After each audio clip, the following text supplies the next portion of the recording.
शगुन तो इस गठबंधन से हुआ है। একটা সময় ছিল বাঙালি দর্শক মানেই হিন্দি সিরিয়ালের নিয়মিত দর্শক, কিন্তু সাম্প্রতিক সময়ে সেই জায়গায় প্রতিদ্বন্দ্বী হয়ে ভাগ বসিয়েছে পাকিস্তানি সিরিয়াল। मैं समझी किस्मत मुझ पे मेहरबान हो गई है। প্রশ্ন একটাই, কেন?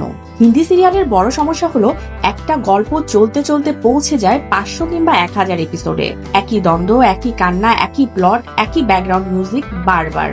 अवंतिका की पूरी जिंदगी पे ही चूना लग जाएगा। অন্যদিকে পাকিস্তানি সিরিয়াল সাধারণত 20 থেকে 30 এপিসোডেই গল্প শেষ। অযথা কোনো বাড়াবাড়ি নেই, জোর করে নাটক বানানো নেই। পাকিস্তানি সিরিয়ালের গল্পগুলো খুব বাস্তব, অতিরিক্ত গ্ল্যামার নেই, চিৎকার করার সংলাপ নেই, আছে নীরবতা, চোখের ভাষা আর অনুভূতির গভীরতা।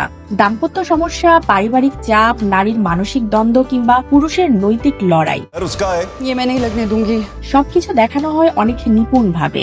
সোশ্যাল ট্রেন্ডে বিশেষ জায়গা করা সিরিয়ালগুলো জাফা, খাইয়ে, ইবনে হাবিব, পামাল, এই সিরিয়ালগুলোর ক্লিপ এখন সোশ্যাল মিডিয়াতে ভাইরাল। সবকিছু মিলিয়ে বলা যায় দর্শক এখন আর লম্বা গল্প নয়, চায় সত্যিকারের গল্প। আর সেখানেই পাকিস্তানি সিরিয়াল এগিয়ে। স্মিতা ইফতেখার, আলোকিত স্বদেশ।